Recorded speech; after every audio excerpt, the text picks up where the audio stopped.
Hi everybody, Paul here from Hill Country Rings, and looking at my metal lathe, although I have tightened these gibs up till they are just as tight as I can get them, because I really do not use this compound. I'm not cutting tapers on anything, so this is basically a useless piece for me. So what I want to do is actually remove this and replace it with a block of metal, and I'm just going to use aluminum because I'm usually just cutting wood, so aluminum's pretty stiff enough for what I do. But I'm going to go ahead and replace the compound. So I'm going to go ahead and cut a piece of aluminum that'll be this wide, that'll fit right here on the cross slide part of the carriage, and then have to be this exact height. So then I will bore it out to fit the mounting bolts that this guy mounts on now, and drill and tap a hole for my tool holder for my quick change tool post. So let's go ahead and start that. First thing I want to do is get some measurements of how wide here to cut this piece of aluminum. And this is a piece of aluminum stock that I'm going to be using, so it's pretty beefy. And then we'll have to measure how high it'll be, because it is, you can see it's a lot higher than that existing compound. So let's take some measurements. So this cross slide piece that this new solid tool post is going to mount on, it looks like it's about 65 millimeters, so cut this piece of aluminum a little bigger than that, and then once we do that, we'll just get him kind of smoothed up, and then we'll measure here for how high it needs to be. And that, it looks like it's gonna be about 37 millimeters. Alright, so let's go ahead and cut up that piece of aluminum. Alright, that piece of aluminum, I'm gonna make a mark right here. So that is 66 millimeters, so that gives us just about a millimeter of extra. And then we'll probably sand it down a little bit. So let's go ahead and cut this. And I got that monstrous chop saw, so we're going to go ahead and use him. Alright, let's go ahead and cut this thing.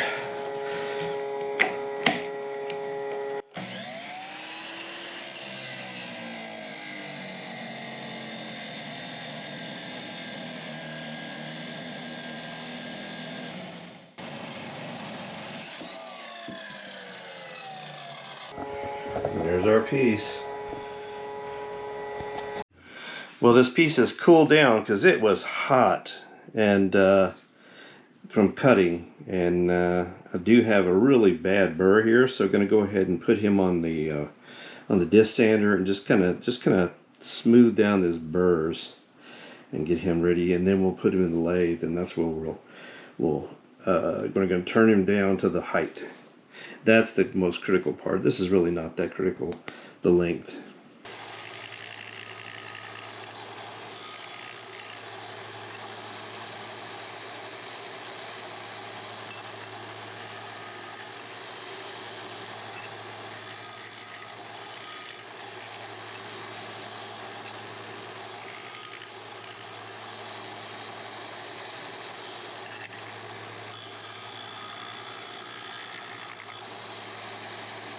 All right, we measured the this existing compound assembly, and it is 36.64. So I'm gonna transfer that to this piece of aluminum, and we're going to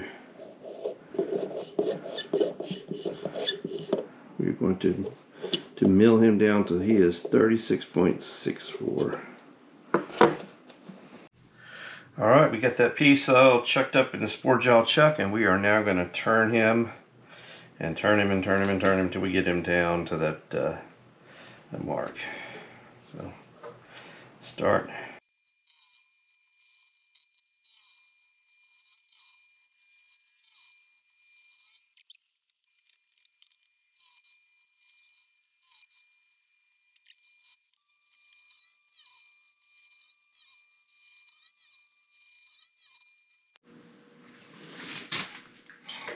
We are almost there. Just a few more passes.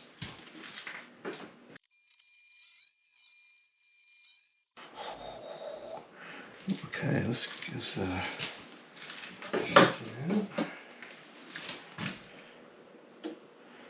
alright, maybe that.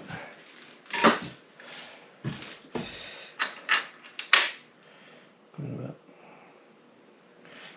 3,000. Tighten that down.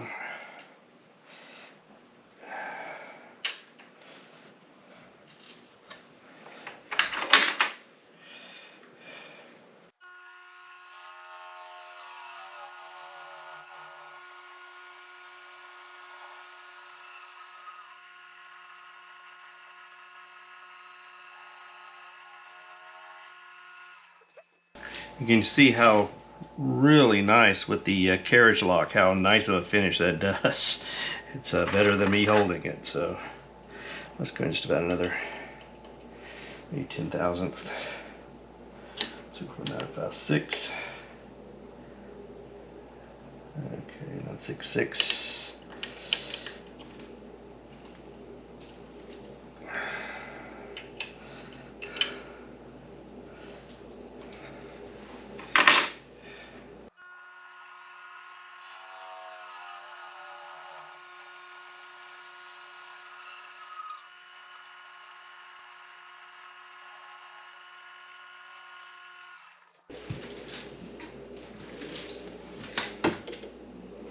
Alright, I think that looks like it.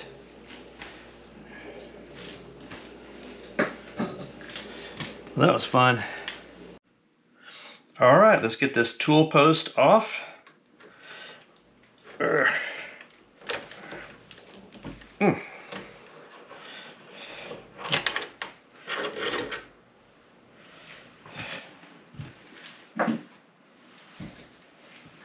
And then we'll take off this compound. I'm going to have to loosen these gibs so I can get this guy off.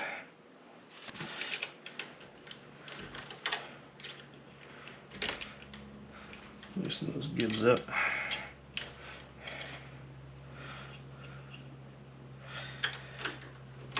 So this guy will actually move again.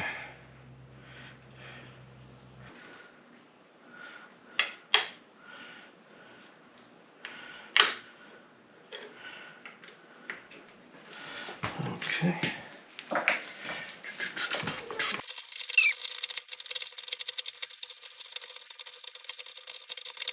All right, we're going to take off the space for the compound. And these are the two nuts that we use to lock that down onto the carriage. So we pull that out.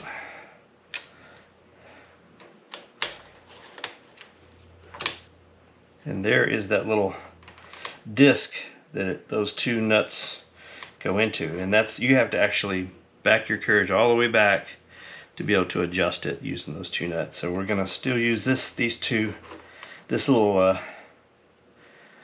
circle plate with the holes in it. We're going to go ahead and mount to that, but we're going to mount this guy to that. But we got a little work to do. We're going to have to mill out a hole right here in the middle for him, for the stud. Holes right here for these two bolts to go down and to mount it. And then we will drill and tap a hole here for the quick change tool post to rest on. So let's get to measuring. Alright, these two guys here are 32 millimeters apart. And this one is 8 millimeters wide. So we're going to go ahead and drill a hole in the middle for this guy, a little over 8 millimeters, and then 32 millimeters apart we'll put those two holes down to do those mounting bolts. Okay, we're going to drill these two outside holes at 6 millimeters each.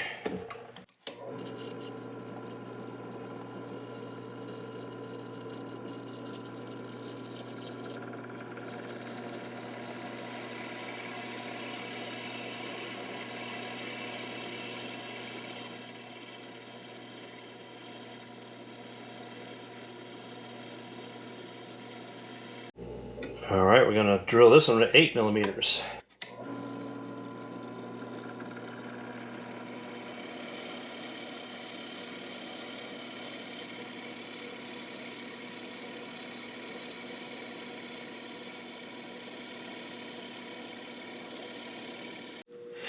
Well, that's how he fits on the cross slide. So it fits pretty good. It fits right on there.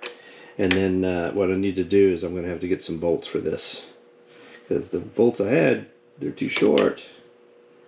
Well, I'm going to have to, ooh, that's got a burr on it, but I'm going to have to get some new bolts, probably about M6 by 25 or so, and I'll countersink them under here. So this guy will sit right like that. The tool post will sit on top of those bolts holes, so I need to have those countersunk. And the reason I drilled this one all the way through, it's actually going to be bigger because this M10 stud, I'm going to have to pull out of the compound. I'm going to have to drill this a little bigger on this side and then tap him out to fit this M10 stud, so I can put the tool post on him. But first thing I need to do is get these bolts and then countersink that. Well, we got some new bolts. Went and got some new bolts from the hardware store, and these are M6 by 25s. And we need to counterbore this piece of aluminum so that head will go down, so I can get these down to fit into these two holes here. So let's take this to the drill press, and we will counterbore this piece of metal. Well, I've measured how far I want to countersink down, and I've set my stop, and I put some blue tape there. So let's go ahead and countersink that.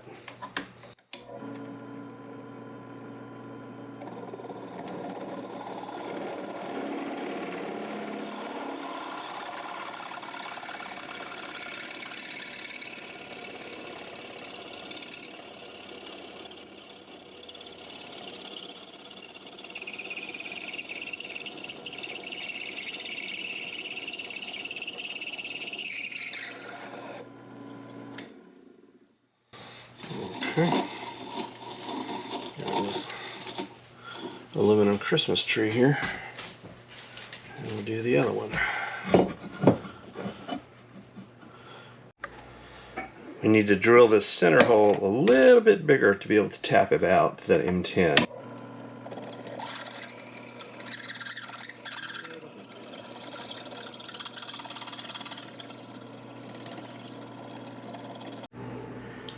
Just tapping this center hole here. Getting good and tap down there.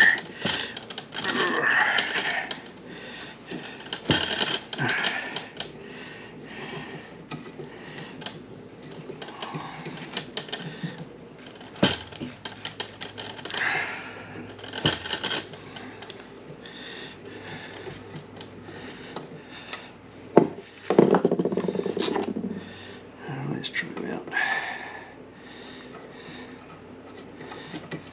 There we go. Alright, so we got him tapped out. That stud. And this guy will go right on that stud like that. I think we're ready to put him back together. Alright, here's that little plate that we'll connect to. So we put the tool post, got them all ready to go. Put them on there. Put our bolts in.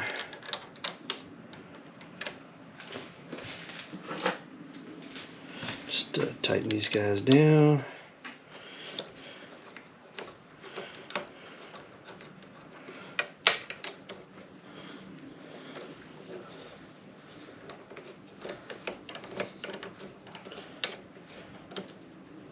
Them all lined up.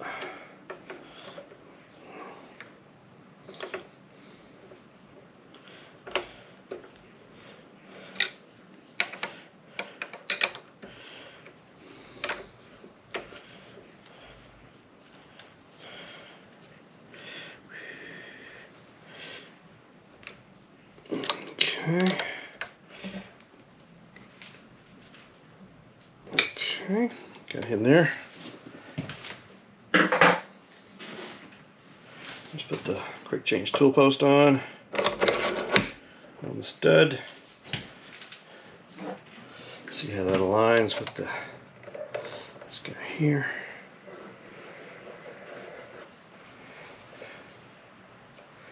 Looks like he'll do good. We will line him up and we should be good. Alright, I got my 3-2-1 block. Put that right up against the chuck. I got my tool post in, and then I just pull him in until he hits that 3-2-1 block right up against there, nice and tight. And then we just clamp him down. And now he's level with that tool post. Alright, let's check this way just for the grins. Yep, he's good on that side too. Alright. And don't worry about this guy. I'll keep him around just in case I ever want to turn tapers, which will most likely be never. Alright, let's give this new solid tool post a test.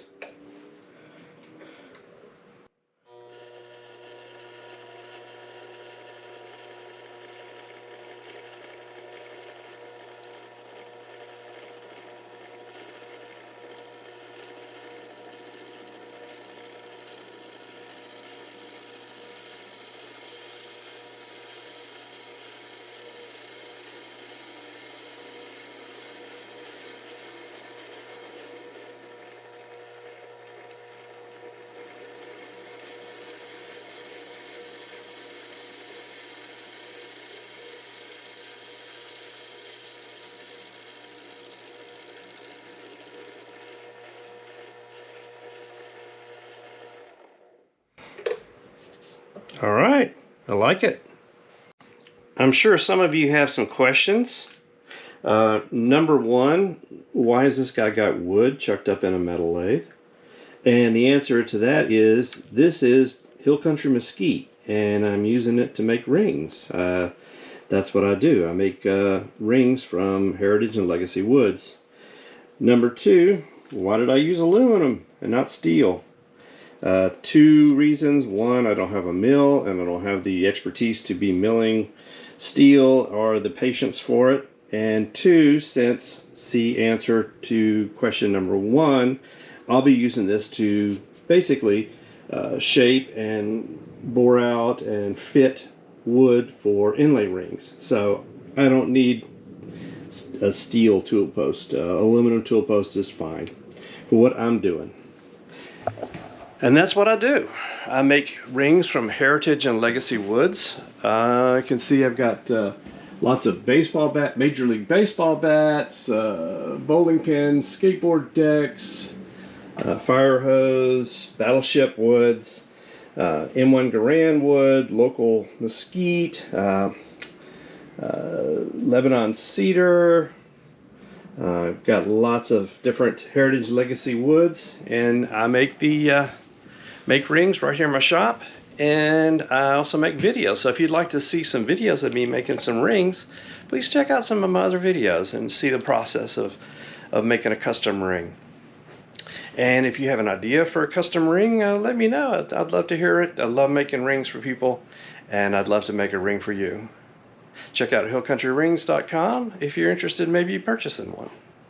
So in the meantime, thanks everybody.